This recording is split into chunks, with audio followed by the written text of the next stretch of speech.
Femur fracture, proximal end. प्रॉक्सिमलमध्ये neck आहे, intertrochanteric आहे, सबट्रोकॅन्ट्रिक आहे. नेकमध्ये जर डिस्प्लेस्ड असेल तर हिप रिप्लेसमेंट करावं लागेल, अनडिस्प्लेस्ड असेल तर पिननेच काम चालू शकतं.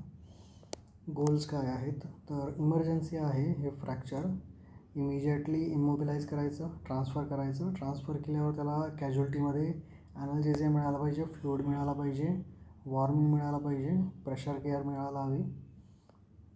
युजली रिजनलमध्ये करा. पोस्ट ऑपरेटिव्ह केअर चांगली हवी आणि रिहॅब प्रोग्राम हवा. ही सर्व सिस्टीम फास्ट ट्रॅक असायला हवी. Surgery is the best ॲनाल्जेसिक. दुसरं काही करून काय उपयोग नाही. तर जेरियाट्रिक कन्सर्न्स आहेत आणि कोमॉपचे कन्सर्न्स आहेत. तर ब्लड काउंट आवश्यक आहे कारण की ॲनिमिया त्याचा प्री एक्झिस्टिंग असेल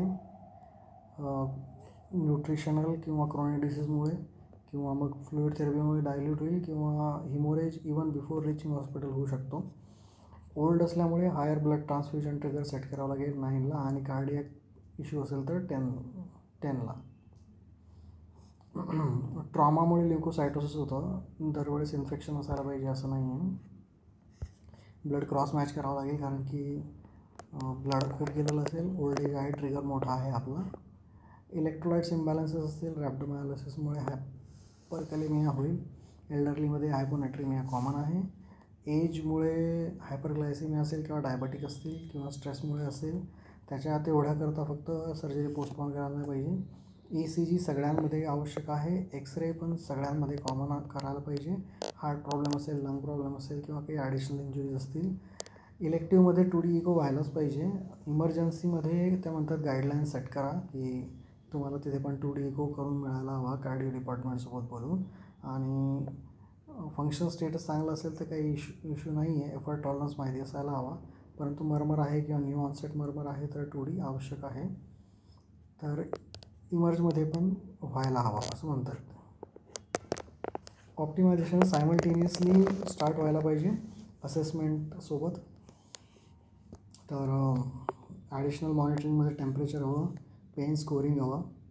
ट्रॅक्शन रुटीनली रेकमेंडेड नाही आहे. ऑक्सिजन थेरपी पण गरजेनुसार देऊ शकता. इंटरेस्टिंग आहे की प्रेशर सोर्ससाठी सगळ्यांना ट्रीटमेंट द्यायची आहे. थ्रोम्बोप्रोफायलॅक्सिस सगळ्यांना द्यायचं आहे.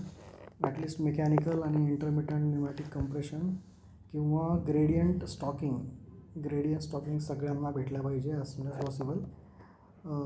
अँटिकोॲग्युलेशन वर जर असेल तर बिलो 2 फॉर सर्जरी आणि 1.5 फॉर न्यूरोएक्झियल असायला हवा.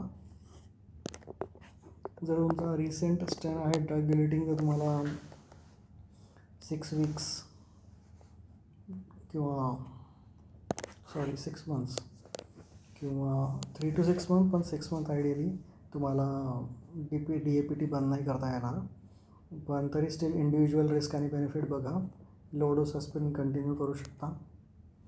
व्हिटॅमिन केने वॉरफेन रिव्हर्स करू शकता, पण तरी त्याला वेळ लागतो, लगेच होत नाही. अर्जंटली करायचं असेल तर PCC देऊ शकता. PCCमध्ये 2+7 = 9 and not 10 and 6C, S आणि C हे एवढे सगळे असतात. PCC देऊ शकतात. FFP देऊ शकतात, पण FFP एवढा चांगला नाही आहे म्हणतात ते. आणि INR कम्प्लिटली रिटर्न नाही होत. ट्रॉमामध्ये ते म्हणतात FFP is not good to reverse, पण हे वाक्य मधातच कुठून टाकलं आहे कळालं नाही. ट्रॉमामध्ये म्हटलं आहे ते टू रिव्हर्स ब्लिडिंग. हे फ्रॅक्चरमध्ये ट्रॉमा आहे, परंतु हे पॉलिट्रॉमाचं गाईडलाईन इथे टाकलेलं आहे. नंतर कॉस्ट पण आहे PCCची. नोॲकसाठी रिव्हर्सलला मग तुम्हाला ट्रानेक्झा वापरू शकता किंवा फायनली हिमोडायलिसिस करू शकता. ट्रानेक्झा 15चा बोलस किंवा 1 ग्रॅमचा बोलस.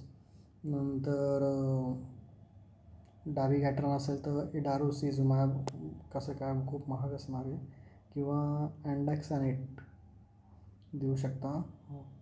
ह्युमन फॅक्टर 10च्या अगेन्स्ट वाल्यांसाठी ब्रॉड स्पेक्ट्रम अँटीडोट आहे. किंवा हा सिरा पॅरेंटॅग हा पण देऊ शकता. तर हा पेशंट ग्लिमिपेराइडवर सल्फोनिरियाज इन्शुलिन सिक्रेट करतात आणि पेरिफेरल सेन्सिटायझर्स पण आहेत. ऑन द डे ओमिट करायचे आहेत. बाकी मग डायबिटीसच्या चॅप्टरमध्ये कन्सर्न्स वाचता येतील. हिप सर्जरी 2 दिवसाच्या आत झाली पाहिजे. 2 हिप्स 2 दिवसाच्या आत सर्जरी व्हायला हवी. त्याच्यानंतर जर झाली तर मग हॉस्पिटल स्टे प्रोलॉंग होतो, प्रेशर सोर्स येतात, न्युमोनिया म्हणजे रेस्पायरेटरी कॉम्प्लिकेशन होतात, थ्रोम्बोएम्बॉलिक कॉम्प्लिकेशन्स होतात. GA रिजनल दोघांमध्ये डिफरन्स नाही आहे, परंतु रिजनलमध्ये DVTचा चान्स कमी आहे आणि हायपोटेन्शनचा चान्स कमी आहे GAपेक्षा. रिजनल त्या मानाने बेटर आहे. बाकी सगळे आउटकम सेम आहे, परंतु DVT आणि हायपोटेन्शन हे रिजनलमध्ये बेटर आहे. रिजनलसाठी मग तुम्ही स्पायनल देऊ शकता, unilateral with adjuvant or epidural. पोझिशनिंगचा चॅलेंज आहे, परंतु काय टाईम ड्युरेशन वाढवता येतं, इन्क्रिमेंटल देता येतं, बेटर टॉलरेट आहे. कंबाईंडमध्ये दोघी फायदे कंबाईंड होतात, फास्ट पण आहे, एक्सटेंड पण करता येतं. GA द्यायचा आहे तर ग्रॅज्युअल GA द्या, हायपोटेन्शन नाही व्हायला पाहिजे. Surgery is best analgesia. तर कॅज्युअल्टीमध्ये तुम्ही 3-in-1 देऊ शकता किंवा 3-in-1 इज सोअस कंपार्टमेंट, किंवा इमर्जन्सीमध्ये फिमोरल ब्लॉक देऊ शकता किंवा फेशिया इलियाका ब्लॉक देऊ शकता. तर हा तिघांना कम्पेअर नाही करत, हा सेमच आहे, फक्त इथे तुम्ही ड्रग डोस जास्त दिलेला आहे, बाकी काही फरक नाही आहे.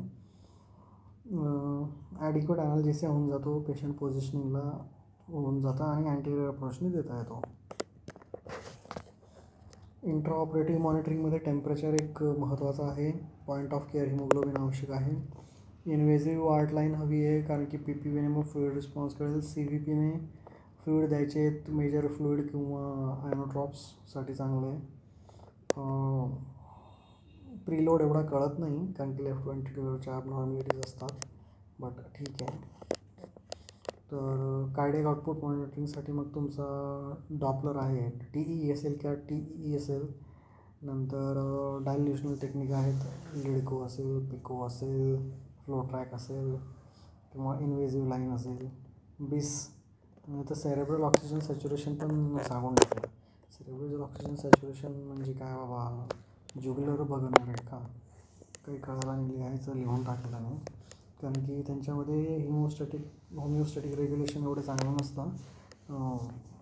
सेरेब्रल ब्लड फ्लो कॉम्प्रोमाइज होतं, त्याच्यामुळे मग पोस्ट ऑफ कॉग्रेटिव्ह इम्पेअरमेंट होतं. Causes of intra of hypotension. Hypotension हिमोरेजमुळे होईल, इवन बिफोर रिचिंग हॉस्पिटल होऊ शकतो, किंवा ड्युरिंग सर्जरी असेल, कन्सिल्ड ब्लड लॉस असतो, पॉईंट ऑफ केअर HB असायला हवं. Fat embolism most of the time subclinical असतं. डिपेंड करतं की फॅट किती इम्बॉलाइज झालं आहे, कॉन्करंट मेडिकल डिसीज काय आहेत, ॲग्रिवेटिंग फॅक्टर्स काय आहेत. तर रिमिंग केल्यामुळे काय इंट्रामेड्युलरी प्रेशर तयार होतं आणि सेंट्रिफ्युगल होऊन जातं जे सर्क्युलेशन आहे, त्याच्यामुळे इंट्राव्हायझेशन ऑफ बोन मॅरो होतं.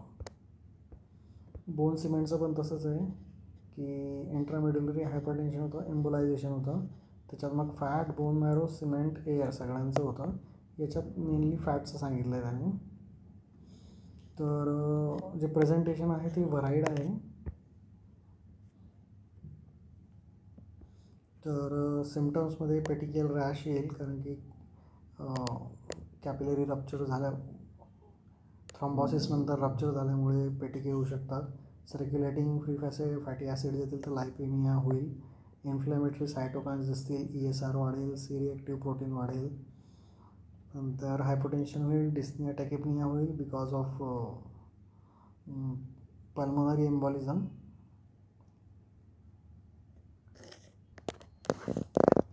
आणि न्यूरोलॉजिकल पण होईल, जर न्यूरोमध्ये सीजर, स्ट्रोक वगैरे काही झालं तर. DIC पण होईल. तर बोन सिमेंटसारख्याच इथे पण केमिकल थिअरी आहे, मेकॅनिकल थिअरी आहे, सगळं एम्बॉलिझम सेमच आहे. तर ऑर्थोट्रामा, नॉन ऑर्थोट्रामा किंवा रिअरली नॉन ट्रॉमा रिलेटेड गोष्टीमध्ये होतो. तर हे क्रायटेरिया आहेत, गर्ड्स क्रायटेरिया, मेजर अँड मायनर. नंतर लिंडेक्स क्रायटेरिया आहे आणि शॉनफेल्ड्स क्रायटेरिया आहे. तर प्रेझेंटेशन खूपच व्हराईड आहे. क्लासिकल ट्रायड आहे, हायपॉक्सेमिया, टॅकिकार्डिया आणि hypotension. Fever but not more than 38.5, त्याच्या खालीच असतो. CXRवर इतक्यात नाही कळत. ECGवर पण राईट व्हेंट्रिक्युलर स्टेन किंवा मायोकार्डियल इस्केमिया दिसेल नाही दिसेल गॅरंटी नसते. ट्रीटमेंटमध्ये आहे तुमचं मग वेंटिंग करा, हायपोटेन्शन इंड्यूस करा. लॅबमध्ये तुम्हाला दिसेल की हिमॅटोक्रिट फॉल झाला आहे, DIC-मुळे थ्रोम्बोसायटोपेनिया झाला आहे, फायब्रिन डिग्रेडेशन प्रॉडक्ट आहे, PTA PTT ॲबनॉर्मल होईल, लिपिड्स वाढतील, कधीकधी 72 तासाच्या नंतर पण दिसलेलं आहे.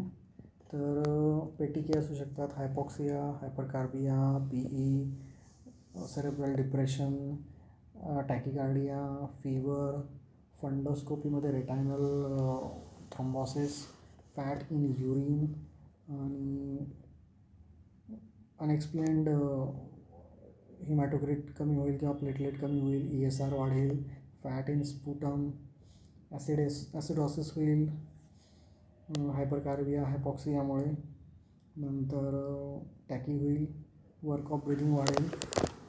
तर हे सर्व PE DIC याचं सगळं मिक्स पिक्चर आहे. तर प्रेझेंटेशन वेरिड आहे. सिमिलरली याची पण ट्रीटमेंट याच्यासारखीच आहे, बोन सिमेंट असो किंवा फॅट एम्बॉलिझमची असो. बोन सिमेंटमध्ये मेथिल मेथाक्रिलेट आणि पॉलिमराइज मेथिल मेथाक्रिलेट याचं लिक्विड सॉलिड असतं ते मिक्स करतात आणि सिमेंट बनवतात. एक्झोथर्मिक रिॲक्शन असते.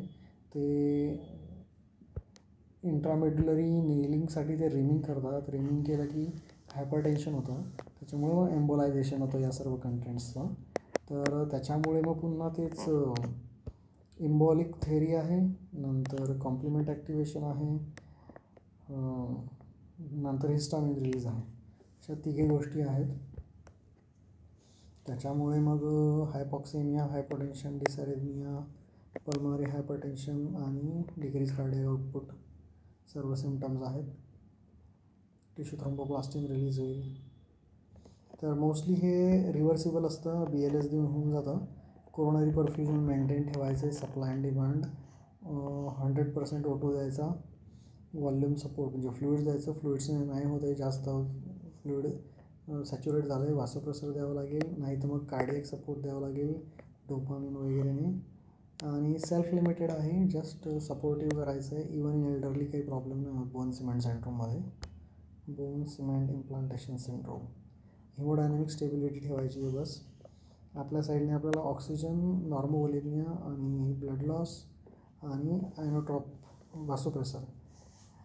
सर्जिकल साईडला त्यांचं हिमोस्टेसिस झाल्यानंतरच त्यांनी सिमेंटिंग करायला पाहिजे, म्हणजे जागा सील झालेल्या असतील, ब्लडमध्ये एंट्री नाही होणार. नंतर लवाज चांगल्याने द्यायला पाहिजे. नंतर प्रोस्थेसिस छोटा असेल तर छोटी कॅव्हिटी असेल, प्रेशर कमी अप्लाय करायला पाहिजे किंवा मग दुसऱ्या साईडने वेंटिंग करायला पाहिजे. आणि अनसिमेंटेड वापरलं तर सगळ्यात चांगलं. तर DVTचे कॉजेस काय आहेत? व्हर्च्युअस ट्रायड आहे, इमोबिलायझेशन, फ्लो आणि हायपरकोॲग्युलेशन स्टेट आणि एंडोथेलियल इंजुरी एक यायचं राहिलं आहे. असं सर्व एल्डरलीला ज्यांना एका दिवसापेक्षा जास्त आहे त्यांना प्रोफायलॅक्सिस द्यायला पाहिजे.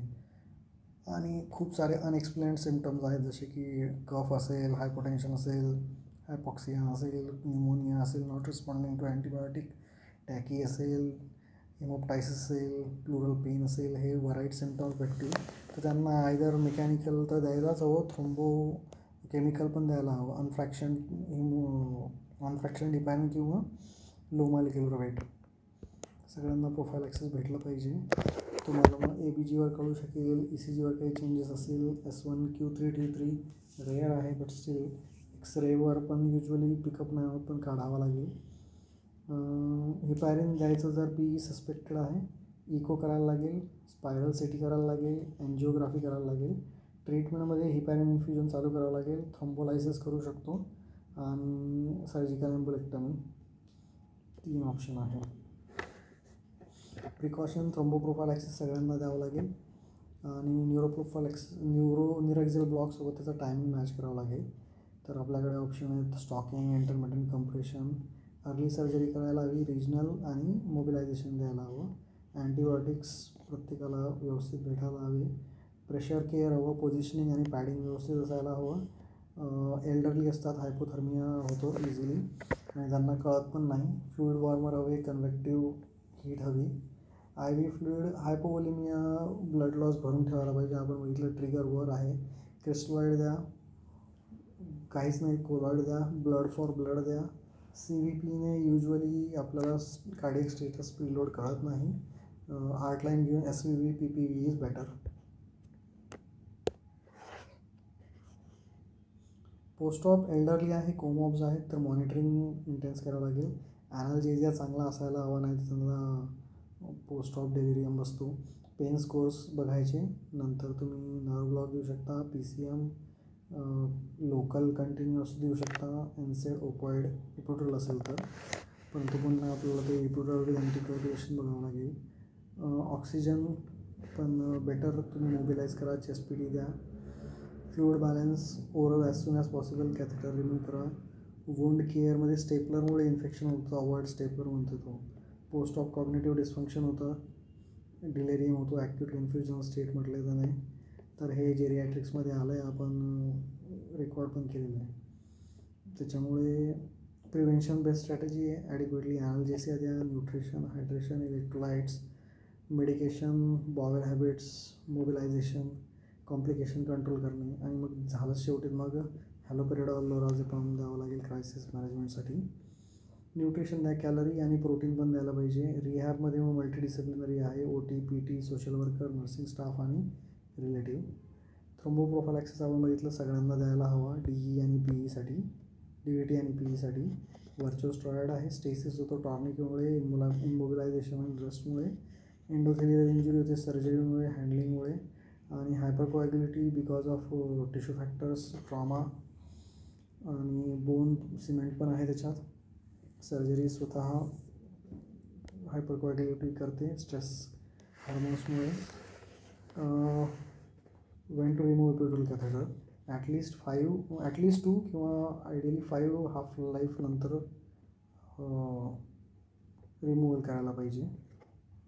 आणि नेक्स्टचा डोस जो आहे तो मग त्याच्यानुसार व्यवस्थित बघायला हवं. अनफ्रॅक्शन 4 ते 5 तासा 4-6 तासांनी काढू शकतो, हे आपण बघितल्याच गोष्टी. सिंगल डेली डोसिंग नंतर 10-12 तासांनी काढू शकतो, सबसिक्वेंट 2 तासाने.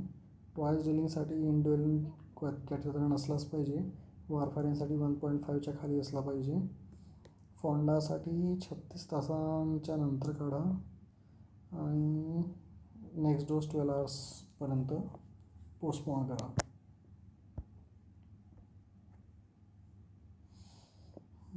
Preventive measures, calcium, vitamin D, annual bisphosphonates, oral किंवा IV, हिप प्रोटेक्टर्स देऊ शकता. इथिकल इश्यू आहे कन्सेंटचा. नंतर हिअरिंग, स्पीच आणि व्हिजन इम्पेअर्ड असेल त्या लोकांमध्ये, कॉग्निटिव्ह इम्पेअरमेंट असेल, नेक्स्ट टू किन किंवा लिगल गार्डियनला पकडावं लागेल.